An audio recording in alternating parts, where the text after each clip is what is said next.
Chiefs made another commitment to Aaron Rodgers.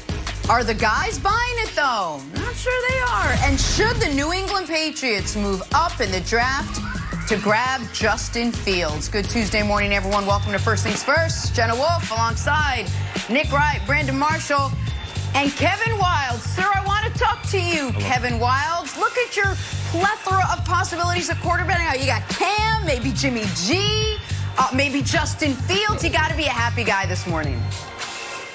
Oh, just like having 3 children. I love them all equally. I don't want to choose, Jenna. Oh, but you might have to.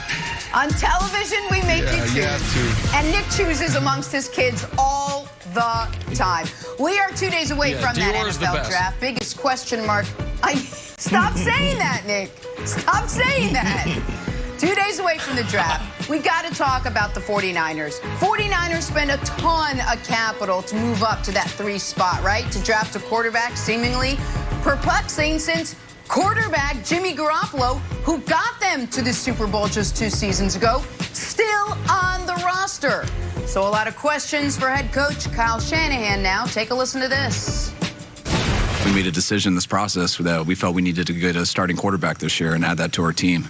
And when we sit there at 12 way back in the day, and we wanted to dictate it. And we also were worried maybe the one we end up winning doesn't fall to 12. When we made this decision, we knew that there were 5 guys that we felt that we'd be okay with taking.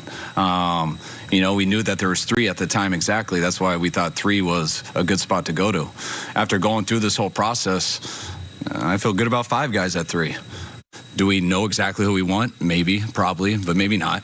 I don't feel like we need to say that. Nick, I have to imagine. Nick has been all over this head scratcher of an offseason the 49ers have had. What do you make of what Kyle Shanahan had to say, Nick? That line right there at the end reminded me of the famous scene early in the movie The Departed, where Mark Wahlberg is asked if he has any undercover agents inside Costello's operation. He's like, maybe I do, maybe I don't. Maybe go bleep yourself, but I'm not talking about it. It's like, all right, Kyle, geez Louise, buddy. We're just here asking about the draft. Like, calm down. So listen, he knows who they're taking. And I don't know if we have, you guys can tell me in my ear if we do, have the John Lynch sound. But John Lynch was asked about the quarterback and who they're going to take. And John Lynch had a very interesting answer that we can play for you quickly here. I told Kyle from the beginning that he and I are doing this together. And when it comes to quarterbacks, I'd be foolish, I believe. We have a head coach who's also our offensive play caller. I will always defer to him. And, you know, what's cool about that is that Kyle, I think, respects my opinion enough. He always wants it.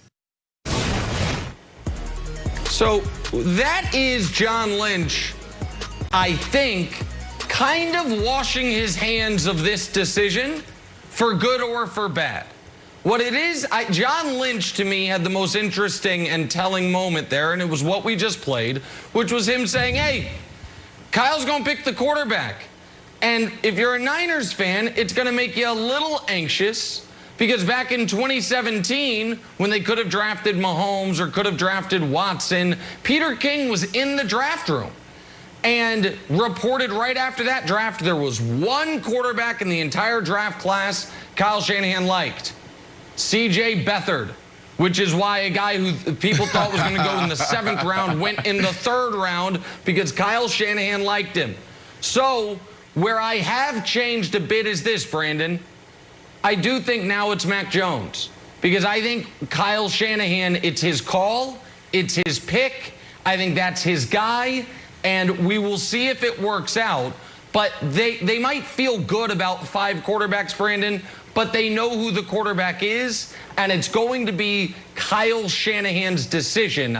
I think we learned that yesterday. Well, Nick, listen, I don't know if you watched the entire thing, but that press conference was 30 minutes. It was entertaining. It was a drama. Did you watch all 30 minutes? It was so telling. After those 30 minutes, I walked away believing that it was Trey Lance, the guy that we're talking to at 9 a.m. this morning. That's what I walked away with. You know, he talked about there was 3 guys, and we all knew that. We knew that there was 3 guys in this draft, and all these other guys started running up the board. We knew Trevor Lawrence was going 1. We knew about Justin Fields. We knew about Zach Wilson. But we weren't talking about Trey Lance. We were talking about him at the end of the first and potentially a second rounder. Mac Jones, nobody was talking about Mac Jones. So I respect their process. I do believe you fall in love with a guy from watching film because there's so many ways to evaluate guys. You go out to practice.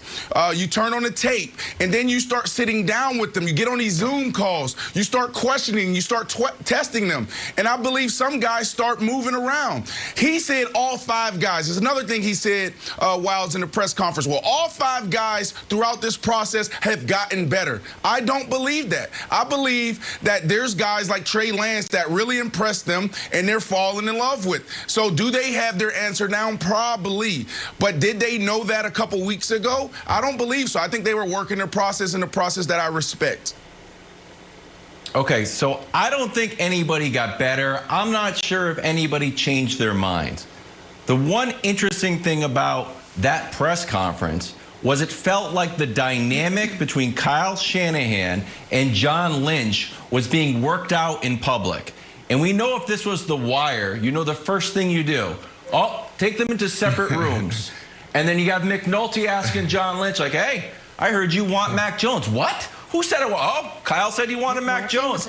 If you separated those guys and asked them who they really wanted, I do not think they would come up with the same answer. And Nick, I think that's the reason why we've had so much indecision and cloudiness around this pick.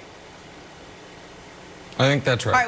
All right. I'm going to jump in here because I wanted to talk about 2 things. A, did not know Nick Nolte was in The Wire. Love Nick Nolte. I'm going to have to jump on that. I know it's not a new show. Don't say Nick. And 2, the other big angle here. Jenna, no. The other big angle here not Nick Nolte. is the team's plans. Not Nick Nolte. Okay. I heard it wrong. I'm trying to follow along. There's so much going on. Jimmy Garoppolo. So what does his future in San Francisco look like? So who did you say? All right. Shanahan was asked if he'll be on the roster come Sunday. Jimmy G, obviously. Oh, take a listen to this. I screwed that up. I can't guarantee that anybody in the world will be alive Sunday, so I can't guarantee who will be on our roster on Sunday. So that goes for all of us. When you take a rookie quarterback and you have a veteran like Jimmy, who we know we can win with, just to move on from that is something that it's not easy to do. No, it's not. So, Brandon, how should Jimmy Garoppolo feel after all of this? Because he's watching and reading and everything that we are, and he knows basically what their plans are. Well, listen. This whole press conference was weird. You have to go back and watch it from start to finish. I mean, John Lynch opens up and he's talking about, you know, the 400 Zooms. He's giving us numbers that we don't want to hear, you know. And then at the top, when they were questioning and Kyle Shanahan, they're asking him the same question 3 or 4 times. What's going on with Jimmy G? What quarterback? What quarterback? So he got frustrated, and that was the statement that he threw out there. So you got to watch it, man. It was super entertaining, but I mean, he slipped up. He shouldn't have said that. It seemed like he got frustrated. Like, did you not hear me the first 3-4 times when you asked me that question and I answered it about what we're doing with Jimmy G, what we're doing at the quarterback position? But here's the deal. Where is Jimmy G, Nick? Where is he at? I went on his IG. Oh. He hasn't posted since 2020.